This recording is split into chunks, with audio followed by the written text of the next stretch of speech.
رمضان آ گیا اور روزے رکھے جا رہے ہیں بھرپور طریقے سے، لیکن کھانا کیا ہے، کیا نہیں کھانا، کس چیز سے آپ نے بچنا ہے، کیسے اپنی صحت کو اچھا رکھنا ہے، اور خاص طور پہ شوگر کے مریض اور دل کے مریض کس طرح سے روزے رکھ سکتے ہیں اور کیسے کون سی احتیاطی تدابیر ہیں جن کو اپنانا ضروری ہے، آج ساری تفصیل اس ویڈیو میں آپ کو بتائیں گے۔ میں ہوں آپ کا میزبان طلحہ اشرف اور آپ دیکھ رہے ہیں سٹی نیوز نیٹ ورک۔ میرے ساتھ ڈاکٹر نعمان ظفر موجود ہیں، ان سے گفتگو کرتے ہیں اور جانتے ہیں۔ نعمان صاحب بتائیے گا کہ آپ اس شعبے سے کب سے منسلک ہیں، اور رمضان ہے، روزے رکھ رہے ہیں لوگ، کیسے دیکھتے ہیں کیا چیز کھانی چاہیے سحر و افطار میں؟ رمضان کا بابرکت مہینہ سٹارٹ ہو چکا ہوا ہے، تو اس کے اندر ہمیں اپنے سحر اور افطار کا اسپیشل خیال رکھنا چاہیے۔ عمر جن کی زیادہ ہوتی ہے پیشنٹ کی، جن کی ڈائبیٹک ہیں یا جن کو بلڈ پریشر کا مسئلہ ہے، دل کا مسئلہ ہے، ان کو تلی ہوئی چیزیں، پراٹھے اور ان چیزوں سے اس کے اوپر تو ہم بعد میں آتے ہیں، مجھے پہلے عام لوگوں کا بتائیں جن کو یہ ایشوز نہیں ہیں، وہ سحری میں کیا کھائیں، افطاری میں کیا کھائیں جس کی وجہ سے ان کا روزہ ہے وہ اچھا گزر جائے۔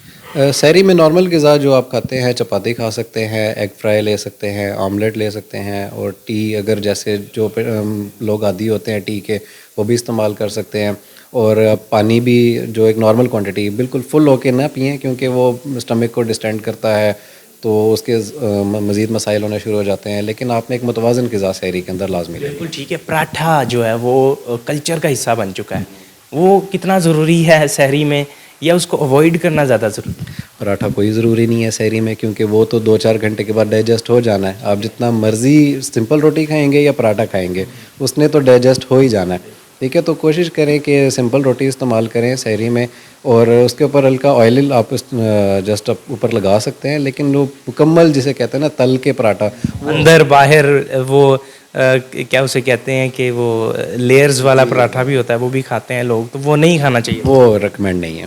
ٹھیک ہے، مجھے بتائیے گا کہ افطاری میں کیا ہونا چاہیے کہ جس سے پورے دن کی انرجی بھی پوری ہو جائے؟ افطاری میں دیکھیں جو سب سنت ہے، کھجور سے اور پانی ایک بیسٹ انیشل ہے افطار کرنے کا۔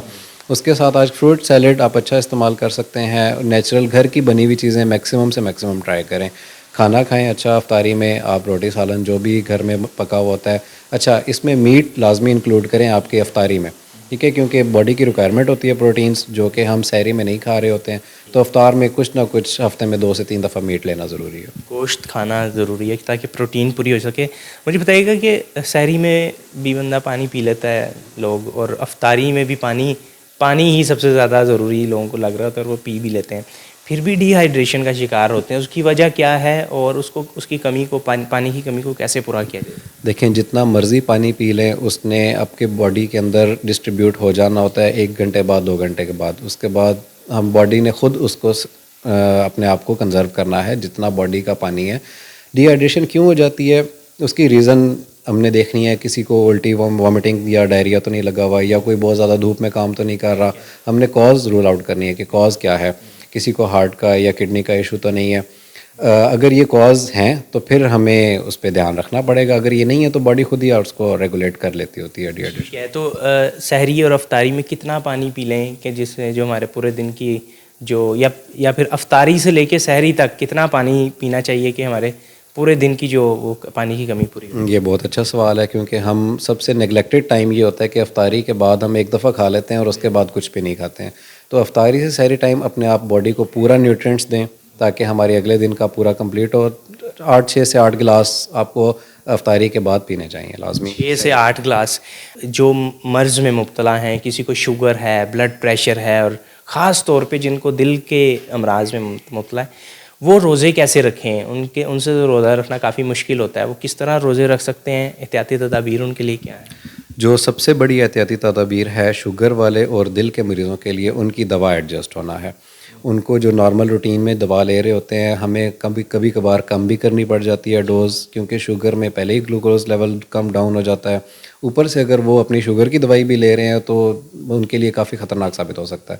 تو ماہر ڈاکٹر سے لازمی اپنی دوا ایڈجسٹ کروائیں، اور کھانے پینے میں اپنے احتیاط یہی ہے کہ زیادہ میٹھا استعمال نہ کریں۔ لوگ یہی کہتے ہیں کہ ہم نے کوئی نہیں، ہم نے 14 گھنٹے کا روزہ رکھ لینا ہے، تو بہت زیادہ میٹھا کھا لیتے ہیں، لیکن جو نارمل روٹین میں میٹھے کا پرہیز چل رہا ہے وہ سحر اور افطار میں لازمی رکھیں گے۔ ٹھیک ہے، دل کے مرض کے حوالے سے؟ دل کے مریض اب اکثر دیکھا گیا ہے کہ اپنی دوا چھوڑ دیتے ہیں 1 مہینہ، جس کے بعد میں بہت سائیڈ ایفیکٹس آتے ہیں. ایون ہمیں اپنی ایمرجنسی میں ہارٹ اٹیک کے مریض دیکھنے پڑ جاتے ہیں جو اب مریض اپنی دوا چھوڑ دیتے ہیں. اپنی دوا نہ چھوڑیں، چکنائی کا کم سے کم استعمال کریں، نمک کا کم سے کم استعمال کریں اور آئلی چیزوں سے پرہیز رکھیں. مطلب پراٹھا اور تلی ہوئی پکوڑے جو سمجھے جاتے ہیں افطاری میں، وہ تو ان کے لیے بالکل ٹوٹلی بند ہو گئے. جی ٹوٹلی بند. رمضان کے جو روزے رکھے جاتے ہیں اس میں عام روٹین میں کیا دیکھا جاتا ہے کہ وہ کون سی علامات ہیں کہ آپ کو روزے کے دوران نظر آئیں تو آپ روزہ توڑ دیں، یا پھر کچھ کھانا ضروری ہو جاتا ہے، ڈاکٹر کے پاس جانا ضروری؟ جی اس کے اندر 2 سے 3 علامات بہت ضروری ہیں جو اگنور نہیں کرنی چاہیے، نارمل بندے کو بھی اور جو پیشنٹ ہے اسے بھی. سر کا چکرانا، آنکھوں کے آگے اندھیرا آنا، پسینے آنے، ہاتھ پاؤں کا کانپنا، یہ ایک شوگر لو ہونے کی علامات ہیں یا ڈی ہائیڈریشن کی علامات ہیں. تو اس صورت میں روزہ آپ کو توڑنا ہی پڑنا ہے، اس کے علاوہ کوئی سولوشن نہیں ہے. بالکل ٹھیک ہے جی، آپ کو تفصیلات ہم نے بتائی ہے کہ رمضان کے روزے رکھنا بہت ضروری ہے، فرض ہیں، اور کس طرح سے اس کو رکھا جائے، کیسے نبھایا جائے تاکہ آپ 30 روزے مکمل اچھے طریقے سے رکھ سکیں اور آپ کی صحت پر مثبت اثرات پڑیں نہ کہ منفی. اور خاص طور پہ جو شوگر کے مریض، بلڈ پریشر کے مریض اور دل کے امراض میں مبتلا ہیں ان لوگوں کے لیے بھی احتیاطی تدابیر بتا دی ہیں کہ کس طرح سے وہ احتیاطی تدابیر اپناتے ہوئے اپنی جو صحت ہے اس کو برقرار رکھ سکتے ہیں. اپنے میزبان طلحہ اشرف کو اجازت دیجیے. اللہ حافظ.